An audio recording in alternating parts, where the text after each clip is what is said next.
दरभंगा में देश का चौथा फैशन इंस्टीट्यूट खुला। 6ठी से लेकर 12वीं तक के विद्यार्थियों के व्यक्तित्व को निखारने का किया जाएगा प्रयास। रविवार को बेला मोड़ के पास स्थित श्यामा रेसिडेंसी में एफटीवी से संबद्ध ब्रांच का उद्घाटन बिहार सरकार के समाज कल्याण मंत्री मदन सहनी के द्वारा दीप प्रज्वलन कर किया गया। इस बारे में उन्होंने कहा कि जमाना कला प्रदर्शन और शोहरत का है। आज के युवा परंपरागत लिख से हटकर कार्य कर रहे हैं। दरभंगा जैसे शहर में FTV school of performing arts का खुलना विस्मयकारी हर्ष की अनुभूति कराता है। यह इलाके के युवाओं के लिए मील का पत्थर साबित होगा। वहीं FTV school of performing arts के निदेशक डॉक्टर उत्सव राज ने कहा कि इस संस्था के माध्यम से मैंने अपने सपनों को धरातल पर उतारा है। कई बाधाओं को पार कर ही दरभंगा में FTV school of performing arts खोलने का प्रयास सफल रहा है।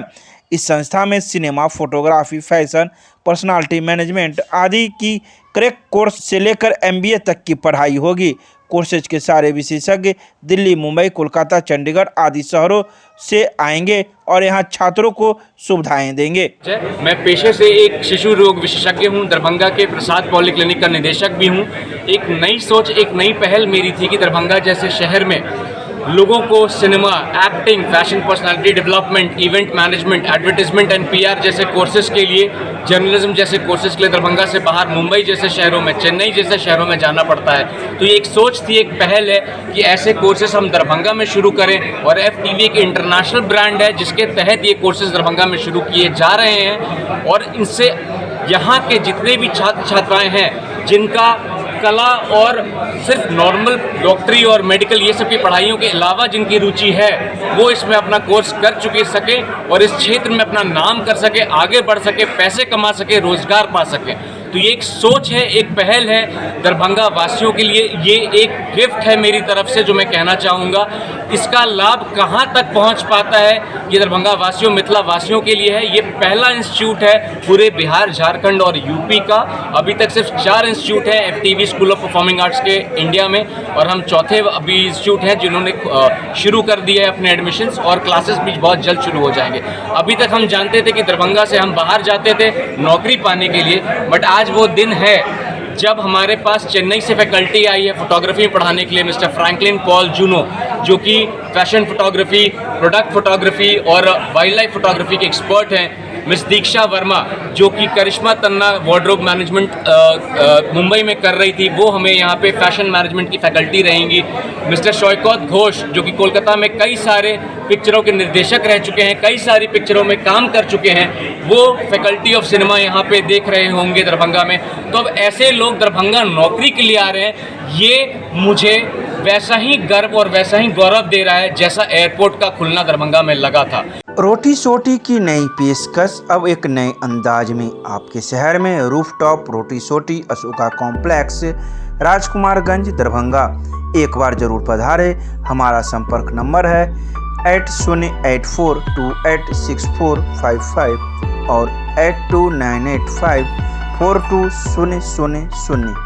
जन अधिकार पार्टी के राष्ट्रीय अध्यक्ष पप्पू यादव नंदू कुमार के शोकाकुल परिवार से मिलने पहुंचे खान चौक स्थित मौलागंज। रविवार को जन अधिकार पार्टी के राष्ट्रीय अध्यक्ष पप्पू यादव मौलागंज में हुए टेम्पो चालक की हत्या के बाद उस पीड़ित परिवार से मिलने पहुंचे, जहां पीड़ित परिवार को पार्टी की ओर से 20,000 रुपये की आर्थिक मदद की गई। वहीं पप्पू यादव ने प्रेस वार्ता में कहा कि डबल इंजन की सरकार AK-47 और AK-57 के सहयोग से चल रही है। मुझे समझ में नहीं आ रहा है कि बिहार के अंदर अपराधियों, शराब माफियाओं, भूमाफियाओं का इतना मनोबल कैसे बढ़ सकता है। नीतीश जी बिल्कुल साफ छवि के हैं, मगर क्या वजह है कि अपराधियों के अंदर पुलिस प्रशासन का खौफ नहीं है। आखिर मृतक नंदू कुमार की हत्या अपराधियों ने किस प्रकार से की और क्या कारण है इतनी बुरी तरीके से उसकी हत्या कर दी गई, और दरभंगा की पुलिस मुँह दर्शक बनी है। और हैरत की बात यह है कि मृतक नंदू कुमार का मोबाइल उसके हत्या के बाद अभी भी आज तक बज रहा है, मगर पुलिस अभी भी उस मोबाइल के लोकेशन पर जाकर मोबाइल को अपने कब्जे में नहीं लिया है, जिससे जांच हो सके कि आखिरी कॉल किन किन लोगों का था। यह तो जांच की बिंदु है। प्रशासन मोबाइल क्यों नहीं रिकवर कर रही है। मैं जानना चाहता हूं कि मृतक के शव के जांच के समय किसी पंप के डीजल भराने की पर्ची भी मौजूद है सहित कई बातों का जिक्र उन्होंने प्रेस वार्ता कर मीडिया को दी। 4 दिनों के अंदर 5 हत्या, दरभंगा में 4 हत्या, पटना में 7 हत्या, पूरे बिहार में एक सप्ताह के अंदर हर साल में आधा दर्जन हत्या, और उस पर कोई कार्रवाई नहीं। पूरा दरभंगा मौन। दरभंगा और मुजफ्फरपुर शहर हो या गया, पटना के बाद आर्थिक राजधानी बनाने वाला अपराध राजधानी हो गई। शहर के शहर मरवाड़ी पलायन कर रहे हैं। कह दिया मुजफ्फरपुर में अब हम लोग नहीं रहेंगे। स्वर्ण व्यवसायियों ने कह दिया बिहार छोड़ देंगे। बिना व्यवसायियों के सुरक्षा के मैं चाहता हूं लगभग व्यवसायियों को और समाज के निर्माण के लोगों को आप राइफल का लाइसेंस दें। अपराधियों, पप्पू यादव कहता इकरौन में है, इकरौन के राष्ट्रपति हथियार बांटे हैं ना अपनी सुरक्षा के लिए। आप हथियार नहीं बांटिए अपराधियों के खिलाफ। आज यूक्रेन की जनता रूस को आतंकवादी मान रही है अपने खिलाफ हमलों को लेकर, और यूक्रेन को रूस आतंकवादी मान रही है। कह रही है मैं मिटा दूंगा, वो आतंकवादी है, परमाणु ले आए। तो जब बिहार में अपराधी माफिया 14 करोड़ के लिए नासूर बन जाए तो एक एक घर को आप लाइसेंस अविलंब दीजिए ताकि अपराधी और माफियाओं के खिलाफ खुद लड़ाई लड़ सके आम आदमी।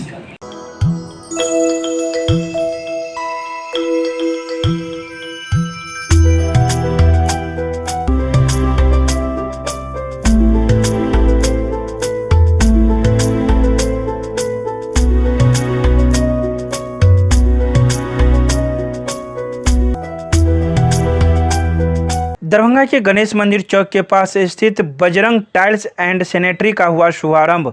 रविवार को गणेश मंदिर चौक के पास दरभंगा टावर के नजदीक टाइल्स सैनिटरी वेयर और बाथरूम फिटिंग के शोरूम का शुभारंभ पूर्व महापौर वैजयंती देवी खेरिया एवं शांति देवी के द्वारा संयुक्त रूप से फीता काटकर किया गया। तो वहीं पूर्व महापौर ने इस शोरूम के बढ़ते हुए कदम को अपना आशीर्वचन दिया। इसके अलावा प्रतिष्ठान के प्रोप्राइटर प्रथम मित्तल ने बताया कि हमारे इस शोरूम में राज गाढ़िया और इकोडोरा कंपनी के tiles, sanitary ware, bathroom fitting के सभी सामान काफ़ी किफ़ायती दर पर उपलब्ध होंगे, जिनकी गुणवत्ता काफ़ी उच्च और सभी आधुनिकतम किस्म के उत्पाद हैं। इसके साथ ही इस शोरूम में ग्लेल कंपनी के मॉड्यूलर किचन की समस्त सामग्रियां भी होंगी। इस अवसर पर कंपनी से आए प्रतिनिधि कृष्णा राजगाढ़िया और इकोडोरा कंपनी से आए संजय श्रीवास्तव भी थे, जिन्होंने कंपनी के सामानों के बारे में मौजूद लोगों को जानकारी दी और कई बातों को उन्होंने समझाया। भगवान से प्रार्थना करते हैं ये खूब ज़्यादा उन्नति करे और तरक्की करे, और ये ऐसी जगह खोले हैं कि ये बीच बाजार में है, और हमको भगवान से यही उम्मीद है कि ये बहुत आगे बढ़ेगी दुकानें और अच्छा चलेगी। भगवान बड़ा उम्र करे, खूब फले फूले, अपना बिजनेस बढ़ाए अच्छी तरह से। गणेश मंदिर चौक में टावर चौक के बगल में है ओपनिंग आज, और हमारे पास total tiles, sanitary, CP fittings के पूरे रेंज मिलेंगे, जिसमें राजगढ़िया की टाइल्स, सैनिटरी, सीपी, इकोडोरा की टाइल्स, सैनिटरी और सीपी फिटिंग्स आएंगी। और हमारे यहाँ बेस्ट रेट पे बेस्ट कलेक्शन मिलेगा आपको, जो अभी टाउन में नहीं अवेलेबल हो, लेकिन हम आपको यहाँ पे अवेलेबल करा के देंगे दरभंगा में। लोग आपके पास क्यों आए, यहाँ पर क्यों आए, क्या खास? क्योंकि हमारे पास बेस्ट प्राइस पे बेस्ट कलेक्शन हम अवेलेबल कराने का क्षमता रखते हैं। किनके द्वारा उद्घाटन करवा रहे हैं आज? हमारी ग्रैंड मदर है, मेरी दादी, वो रिबन कटिंग कर रही हैं। आप अपना नाम बताइए। प्रथम मित्र। Vinni cakes and more, Kathalwadi, Darbhanga आपके शहर में देता है 100% eggless cake, patties, cookies, pizza, burger के साथ इवेंट ऑर्डर और 3 किलोमीटर तक की फ्री होम डिलीवरी। एक बार जरूर संपर्क करें। हमारा मोबाइल नंबर है 8340415550। दरभंगा के नाका नंबर 5 के पास स्थित विद्युत आपूर्ति प्रमंडल दरभंगा शहरी कार्यालय में किया गया विदाई सह सम्मान समारोह का आयोजन। रविवार की देर शाम आयोजित हुए इस कार्यक्रम में विद्युत अधीक्षण अभियंता सुनील कुमार दास की विदाई समारोह एवं विद्युत कार्यपालक अभियंता नवीन मंडल की सम्मान समारोह का आयोजन किया गया। आपको बता दें कि नवीन मंडल का स्थानांतरण विद्युत आपूर्ति प्रमंडल मीरगंज किया गया है, तो वहीं सुनील कुमार दास का दिनांक 28 फरवरी को वो सेवानिवृत्त हो रहे हैं, जिस वजह से उन्हें विदाई दी गई। इस कार्यक्रम में विद्युत कार्यपालक अभियंता ग्रामीण के मनीष शाह के विद्युत कार्यपालक अभियंता MRT आलोक अमृतांशु, विद्युत कार्यपालक अभियंता असैनिक आशुतोष कुमार, सहायक विद्युत अभियंता लहरियासराय सुधांशु कुमार, सहायक विद्युत अभियंता शहरी गौरव कुमार, राजस्व पदाधिकारी वीर छत्रसाल भी थे। साथ ही सभी कनीय अभियंता में कैलाश कुमार, जयेंद्र कुमार, प्रिय रंजन झा, नेहा कुमारी, रजनी कुमारी, हिमांशी प्रिया आदि के साथ सारे कर्मचारी व पदाधिकारीगण मौजूद थे। अपने आप में यादगार है। 4 साल 9 महीना रहे, लंबी अवधि है। मेरे अभी तक की एंटायर सर्विस में सबसे लंबी अवधि रही। बहुत अच्छा। बिल्कुल, यहाँ मैंने पेन इस्तेमाल करना सीखा, जो कि दूसरे जगह बहुत कम इस्तेमाल होता है। यहाँ पेन की बहुत ज़्यादा अहमियत है। दिमाग शांत रखें और पेन का इस्तेमाल जो यहाँ के लोग करते हैं वही इस्तेमाल करना सीखें। मैं अर्बन प्रमंडल दरभंगा शहरी प्रमंडल में 17 अक्टूबर 2014 से 4 जून 2017 तक विद्युत कार्यपालक अभियंता के भी यहाँ पर मैं प्रभार में था, पदस्थापित था। फिर 5 मई 2017 से मैं विद्युत अधीक्षण अभियंता में पदस्थापित हो गया पूर्णकालिक दरभंगा विद्युत अंचल में। मेरा इसमें एक ही चीज़ कहना है, चूँकि आज तो सम्मान समारोह, चूँकि ये हमारे नवीन मंडल का स्थानांतरण हो गया और एक संयोग कहिए जो हम भी कल सेवानिवृत्त हो रहे हैं। मैं 2 शब्द इतना ही कहूँगा, जो 14 से 17 तक आप लोगों को याद होगा जो उस समय नया सॉफ्टवेयर आया था और कितना परेशानी थी, और उसको हम लोगों ने जो है सैचुरेट करके उपभोक्ताओं की समस्याओं को सुना और ठीक किया। उसके बाद हमारे बाद ये नवीन मंडल आए और नवीन मंडल अपने ढंग से बहुत बेहतरीन काम किया, और उसका परिणाम स्वरूप ये है जो ये डिवीज़न जो है बहुत ज़्यादा जो है उसमें जितना तक हम करके गए थे उसको इन्होंने आगे बढ़ाया। क्योंकि मैं यहीं विद्युत अधीक्षण अभियंता था, तो मेरा जो मार्गदर्शन है इन्हें मैं देता रहता था। इसमें मैं यही कहूँगा, हम तो एक हमारा ये वितरण क्षेत्र है, विद्युत वितरण क्षेत्र है। हम बिजली खरीद करके उपभोक्ताओं को बिजली देते हैं। हम लोग ये प्रयास किए कि उपभोक्ताओं को बेहतर विद्युत आपूर्ति करें और उसके बदले में 100 समय रीडिंग करा करके बिल दें, और उपभोक्ता बिल जमा किया और उपभोक्ता ने इसे बहुत ही सकारात्मक रूप में लिया, जिसके परिणाम स्वरूप यहाँ पर में राजस्व की वृद्धि हुई।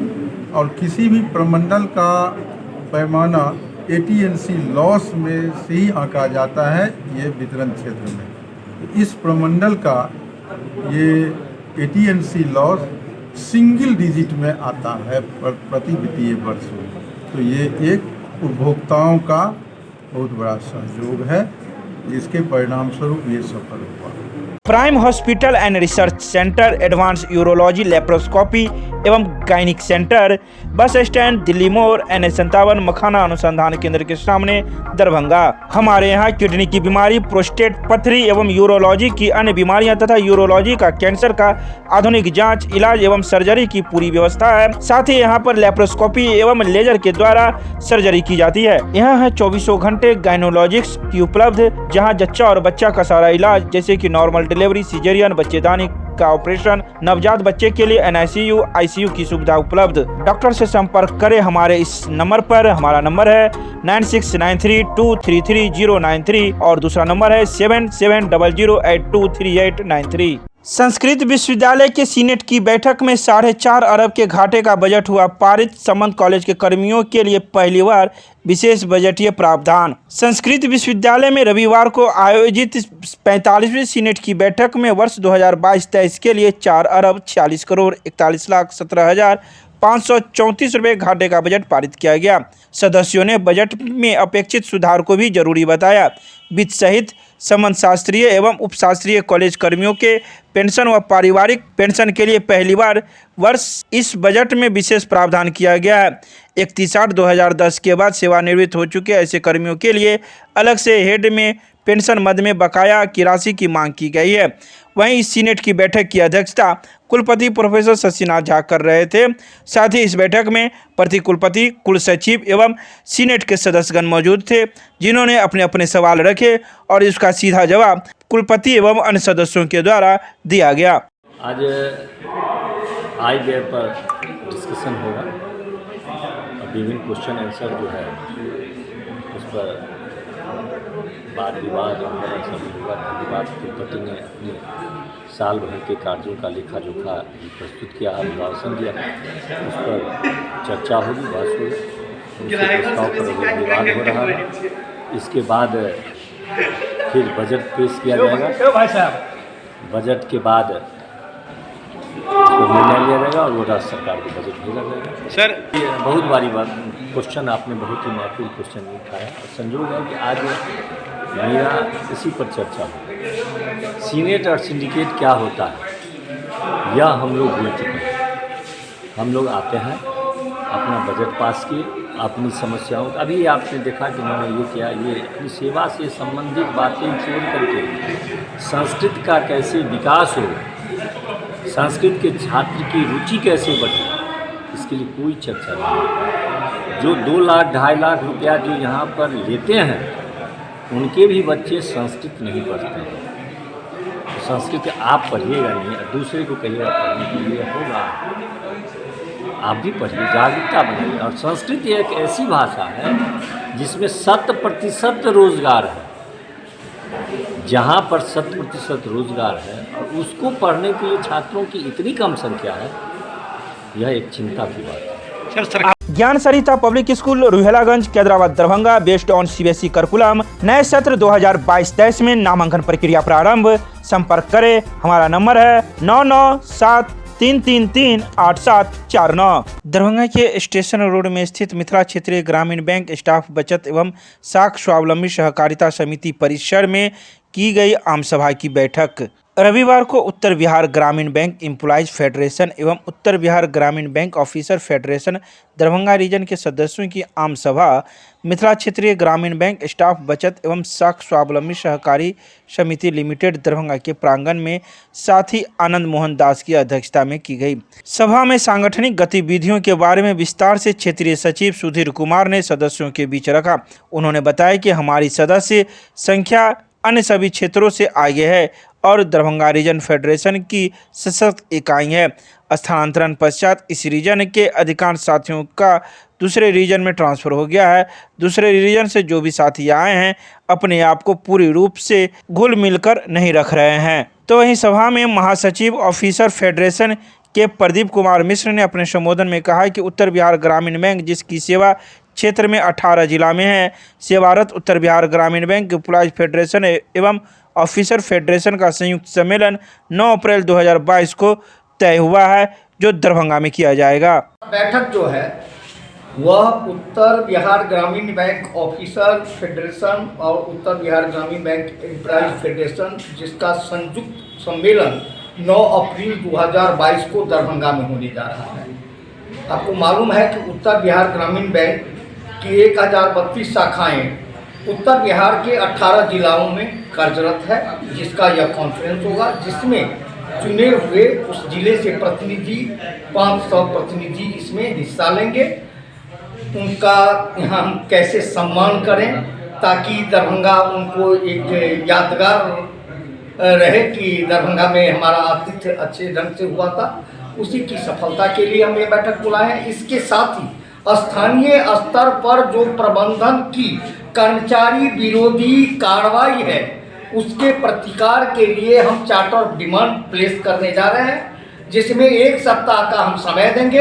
1 सप्ताह के अंदर अगर स्थानीय प्रबंधन उन समस्याओं को का निदान नहीं करती है तो फिर हम एजिटेशनल प्रोग्राम भी देंगे, जिसमें धरना प्रदर्शन से लेकर हड़ताल तक शामिल है। और यह सारी कार्रवाई मार्च महीने में सर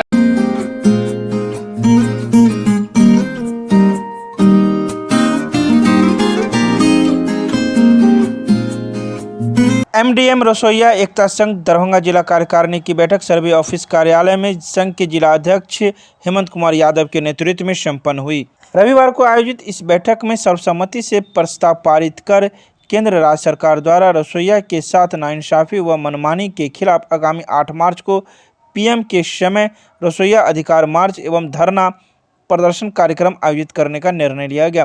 बैठक के माध्यम से रसोईया की सेवा नियमित करने हेतु बकाया राशि का भुगतान करना, कम से कम 18,000 रुपये प्रतिमाह मानदेय का भुगतान करने सहित कई मांगों को लेकर आंदोलन तेज करने का भी निर्णय लिया गया। बैठक को संबोधित करते हुए संघ के राष्ट्रीय अध्यक्ष आर.के. दत्ता एवं राष्ट्रीय उपाध्यक्ष सुधा देवी ने कहा कि केंद्र राज्य सरकार के मजदूर विरोधी नीति के कारण एमडीएम रसोईया का जीवन नारकी एवं गुलामी बंधुआ मजदूर से भी बदतर स्थिति में आ गई है। तो वहीं इस बैठक में रसोईया संघ से जुड़े हुए कई लोग भी मौजूद थे, जिन्होंने अपनी अपनी बातें इस बैठक में रखी। केमिस्ट्री क्लासेज रुहेलागंज सब्जी मंडी कैदराबाद दरभंगा। हमारे यहाँ होती है IIT, JEE, medical, 11, 12, BSc honours और सब्सिडरी की पूरी पढ़ाई। संपर्क करें डॉक्टर जय कुमार। मोबाइल नंबर है 9470278724। जश्न आयशा शिक्षक संघ ने निकाला शांति मार्च। रविवार को निकाला गया यह मार्च मिर्जापुर चौक से लेकर कॉमरेड भोगेंद्र झा चौक और पुनः मिर्जापुर चौक पर जाके यह मार्च समाप्त हुआ। मार्च का नेतृत्व जश्न के जिला सचिव समीर कुमार, आयशा के जिला सचिव मयंक कुमार यादव, शिक्षक संघ के नेता फतेह आलम ने किया। वहीं इस मार्च में जश्न के राष्ट्रीय कार्यकारिणी सदस्य सुरेंद्र प्रताप सुमन, जिला अध्यक्ष राम बाबू आर्य, कवि मनोज कुमार झा, जश्न सह सचिव मंजू कुमार सोरेन सहित कई कार्यकर्तागण मौजूद थे। इस अवसर पर वक्ताओं ने कहा कि यूक्रेन की सीमाओं पर रूस द्वारा किया जा रहा सैन्य आक्रामकता का प्रदर्शन भारी चिंता का विषय है। वर्तमान संकट का हल यूक्रेनी जनता के आत्मनिर्णय के अधिकार के सम्मान करते हुए शांतिपूर्ण तरीके से परस्पर बातचीत के द्वारा किया जाना चाहिए। इस टकराव के समाधान की दिशा में रूस को यूक्रेन की सीमाओं से अपनी सेनाएं तत्काल वापस बुला लेनी चाहिए सहित कई बातों का जिक्र इस मार्च में किया गया। मिथिला राज्य निर्माण सेना के द्वारा निकाला गया सद्भावना मार्च। रविवार को मिथिला राज्य निर्माण सेना द्वारा सद्भावना मार्च का आयोजन किया गया। यह सद्भावना मार्च लहरियासराय टावर से शुरू होकर हजमा चौराहा, नाका 6, नाका 5, मिर्जापुर इनकम टैक्स चौक होते हुए MRNS के धरना स्थल सुमन-झा चौक पर जाकर समाप्त हुआ। वहीं मिथिला राज्य निर्माण सेना के महासचिव राजेश झा ने बताया कि इस सद्भावना मार्च का आयोजन समाज में बढ़ते जातीय और धार्मिक विभेद को खत्म करने के लिए सामाजिक चेतना का विकास करने के लिए किया गया है। तो वहीं प्रवक्ता अभय झा नूनू ने कहा कि धार्मिक विभेद का जहर समाज को बर्बाद कर रहा है। इस जहर को खत्म करके ही हम नए भविष्य का निर्माण कर सकते हैं।